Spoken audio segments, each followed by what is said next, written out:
પોરબંદર મહાનગરપાલિકાની 13 બેઠકોની કુલ 52 સીટો પર ભાજપ દ્વારા પોતાના ઉમેદવારો જાહેર કરી દેવામાં આવ્યા છે. જો કે ટિકિટ વહેંચણીમાં ભેદભાવ કરવામાં આવ્યો હોવાના ગંભીર આક્ષેપો સાથે હવે જ્ઞાતિગત સમીકરણોમાં વિરોધનો વંટોળ ઉઠ્યો છે. ખાસ કરીને પોરબંદરમાં મોટું પ્રભુત્વ ધરાવતા અને વર્ષોથી ભાજપની વિચારધારા સાથે જોડાયેલા પ્રજાપતિ સમાજને આ વખતે એક પણ ટિકિટ ફાળવવામાં ન આવતા સમાજમાં ભારે નારાજગી જોવા મળી રહી છે. ચૂંટણીના આંકડાઓ મુજબ પોરબંદર મહાનગરપાલિકામાં ભાજપે તમામ 52 બેઠકો પર પોતાના ઉમેદવારો મેદાનમાં ઉતાર્યા છે. આ સ્થિતિ વચ્ચે પ્રજાપતિ સમાજના આગેવાનોનો આક્ષેપ છે કે ભાજપે ટિકિટ વહેંચણીમાં અન્યાય કર્યો છે. સમાજની લાંબા સમયની વફાદારી છતાં એક પણ વ્યક્તિને પ્રતિનિધિત્વ કરવાની તક આપવામાં આવી નથી. ટિકિટ ન મળતા પ્રજાપતિ સમાજનો રોષ હવે ડિજિટલ પ્લેટફોર્મ પર જોવા મળી રહ્યો છે. ફેસબુક અને વોટ્સએપ જેવા સોશિયલ મીડિયા માધ્યમોમાં ભાજપ વિરુદ્ધના પોસ્ટરો વાયરલ થઈ રહ્યા છે. આ પોસ્ટર યુદ્ધને કારણે શહેરના રાજકારણમાં ગરમાવો આવી ગયો છે. વાયરલ પોસ્ટરોમાં સમાજની તાકાત બતાવવાની અને અન્યાય સામે અવાજ ઉઠાવવાની વાતો વહેતી થઈ છે. પ્રજાપતિ સમાજના અગ્રણીઓના જણાવ્યા મુજબ ટિકિટ જાહેર થયા પહેલા આ બાબતે ગંભીરતાથી વિચાર કરવા માટે કેબિનેટ મંત્રીને પણ રજૂઆતો કરવામાં આવી હતી. તેમ છતાં ભાજપ હાઈકમાન્ડ દ્વારા સમાજની માંગણી સદંતર નકારી દેવામાં આવતા હવે આગેવાનો એકત્રિત થઈ રહ્યા છે. તાજેતરમાં મળેલી એક બેઠકમાં સમાજના આગેવાનોએ ભેગા મળીને આ નિર્ણયનો સખત શબ્દોમાં વિરોધ નોંધાવ્યો હતો. પોરબંદર મહાનગરપાલિકાના કુલ 129 ઉમેદવારો અત્યારે ચૂંટણી જંગમાં છે. ભાજપ માટે ચિંતાનો વિષય એ છે કે પ્રજાપતિ સમાજ હંમેશા તેમનો મજબૂત વોટ બેંક રહ્યો છે. જો આ રોષ મતદાન સુધી ચાલુ રહેશે તો ભાજપના વિજય રથને રોકવા માટે આ જ્ઞાતિગત ફેક્ટર મહત્વની ભૂમિકા ભજવી શકે છે. પ્રજાપતિ સમાજના આ વિરોધને પગલે ભાજપના સ્થાનિક સંગઠનમાં દોડધામ મચી ગઈ છે અને ડેમેજ કંટ્રોલ કરવાના પ્રયાસો શરૂ કરવામાં આવ્યા હોવાનું જાણવા મળે છે. નિપુલ પોપટ, પોરબંદર ટાઈમ્સ. મારું નામ વિજય વડુકર છે. પ્રજાપતિ સમાજમાંથી આવું છું.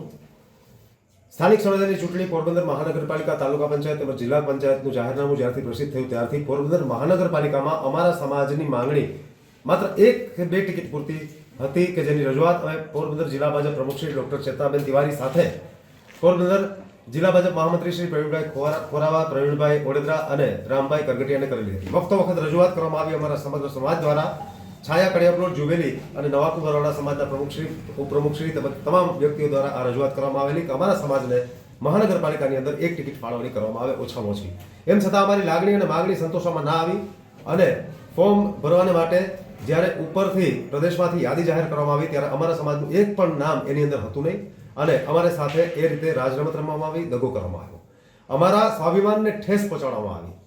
સ્થાનિક નેતાગીરીની અંદર ડૉક્ટર ચેતનાબેન તિવારી કે જેમણે અમારું નામ હકીકતમાં પ્રદેશમાં પહોંચતું કરવું જોઈએ, એમણે અમારું નામ જ પ્રદેશની અંદર પહોંચતું કરવામાં એમના દ્વારા ના આવ્યું અને એને કારણે અમારા સમાજને આ ભોગવવાનો વારો આવેલો છે. જે હકીકતમાં અમારા સમાજને નેતૃત્વ મળવું જોઈએ પણ કોઈ એક વ્યક્તિ માત્ર જિલ્લા ભાજપ પ્રમુખશ્રી અમારા સમાજનું નામ પણ પ્રદેશની અંદર પહોંચતું ના કરે અને એને કારણે જો અમારા સમાજને આ રીતે ભોગવવાનો આવતો હોય તો આવી સ્થાનિક નેતાગીરીનો અમે સખત વિરોધ કરીએ છીએ. સમગ્ર પોરબંદર વિસ્તારની અંદર વસતા પ્રજાપતિ સમાજ આ સ્થાનિક નેતાગીરી જિલ્લા ભાજપ સંગઠનનો સખત વિરોધ કરે છે. અમારે ભારતીય જનતા પાર્ટીનો પક્ષનો કોઈ પણ શીર્ષ નેતૃત્વ કે એ લોકોનો કોઈ પણ જગ્યાએ વિરોધ નથી. રાષ્ટ્રવાદી વિચારધારા છે. રાષ્ટ્રવાદી અમારી વિચારધારાની સાથે હિન્દુત્વવાદી વિચારધારા છે. અમે લોકો ક્યારેય પણ હિન્દુત્વવાદી કે રાષ્ટ્રવાદી વિચારધારાની અગેન્સ્ટમાં એટલે કે વિરોધમાં જઈ ના શકીએ.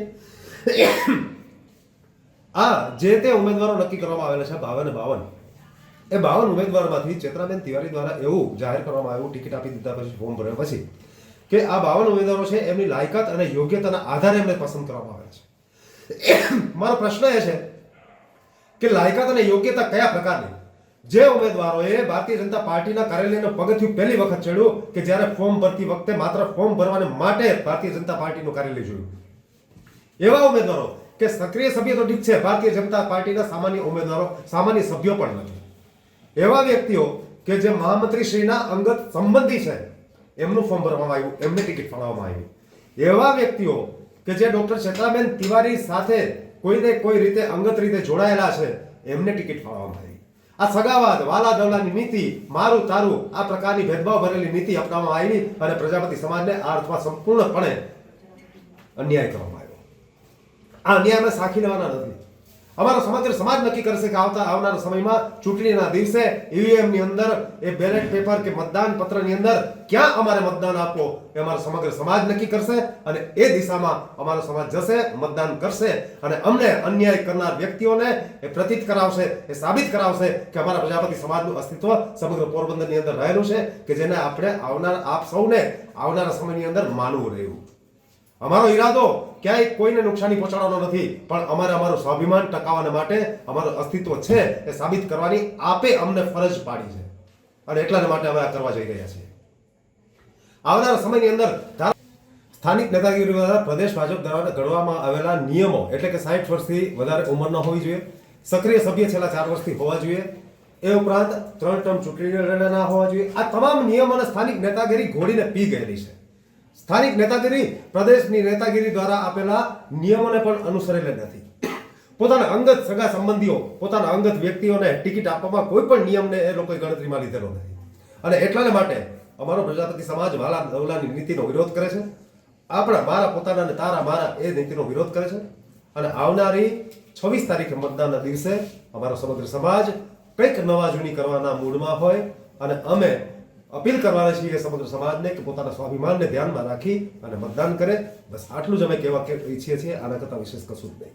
આભાર. ભારત માતા કી જય. મારું નામ રવિ વાણખણિયા. આજે અમે પોરબંદરમાં પ્રજાપતિ સમાજની અંદર તમામ બધા ભેગા થયા છે અને બધા પ્રમુખોની સાથે છે. અમે પ્રજાપતિ સમાજના પ્રમુખોને એટલું પૂછવા માંગીએ છીએ કે જ્યારે ભારતીય જનતા પાર્ટીનો પ્રોગ્રામ હોય છે ત્યારે સમાજ દ્વારા કહેવામાં આવે છે તો અમે આખા નવયુવાનો તેમની સાથે જઈએ છીએ અને એટલું બધું કરવા છતાં પણ આજે અમે પ્રમુખને પણ એ પ્રશ્ન પૂછીએ છીએ કે આપણે પ્રજાપતિ સમાજની એક પણ ટિકિટ શા માટે ન મળી. તો આ પ્રશ્ન એમને પણ છે અને ભારતીય જનતા પાર્ટીને પણ છે. જે સ્થાનિક ઉમેદવારોનું જેને લિસ્ટ બહાર પાડ્યું છે એમને પણ અમે કરીએ છીએ. અસ્તુ. આવનાર મહાનગરપાલિકાની ચૂંટણીની અંદરમાં પ્રજાપતિ સમાજ દ્વારા ભાજપની ટિકિટ માગવામાં આવી છે અને રજૂઆતો પણ કરેલી છે, મૌખિક પણ રજૂઆતો કરેલી છે, પરંતુ ભાજપ દ્વારા પ્રજાપતિ સમાજને એક પણ ટિકિટ આપવામાં ના આવી. એનું મુખ્ય કારણ શું હોઈ શકે એ તો ખબર નહીં, પરંતુ જાણવા એવું મળ્યું છે કે જે વિતરણ કરવાનું થતું હતું એ ડૉક્ટર ચેતનાબેન તિવારી દ્વારા કરવામાં આવતું હતું. અમારું નામ પણ હતું. અમને છેક લગન એવું પણ કહ્યું કે તમને ટિકિટ મળી જશે. અંતે અમને ટિકિટ પણ ના મળી. અમે વિરોધ પક્ષમાં પણ ના ઊભી શક્યા. અમને અમારી સમાજને એવો કોઈ મોકો જ ના આપ્યો કે અમે ચૂંટણી લડી શકીએ. તો અમે એવું બધું સમાજે નક્કી કર્યું છે કે અમે હવે તો ચૂંટણી લડવાની તો અમારી ક્ષમતા થઈ ગઈ છે, પણ અમે અમારા મત દ્વારા ચોક્કસથી જવાબ આપશું કે જે પ્રજાપતિ માટે અન્યાય થયો છે એનો વળતો જવાબ અમે આપશું ને આપશું. બસ. આજે પ્રજાપતિ સમાજને જે આજે અન્યાય થયો છે, આજે 12 થી 15,000ની સંખ્યા ધરાવતો પોરબંદર લેવલે પ્રજાપતિ સમાજ ગણાય છે ને હરેક વસ્તુમાં ફોન આવ્યા પછી બધા પ્રજાપતિ પ્રમુખો બધા ભેગા થઈ ને હરેક કાર્યકરની અંદર ગયા છે.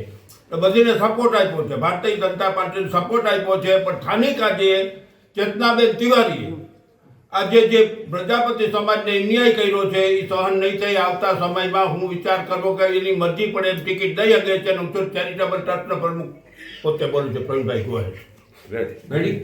પોરબંદર પ્રજાપતિ સમાજને ભાજપ દ્વારા એક પણ ટિકિટ ફાળવવામાં આવેલી નથી, જેનો અમે વિરોધ કરીએ છીએ. જેનો જવાબ અમે આવનારા સમયમાં મત દ્વારા આપશું.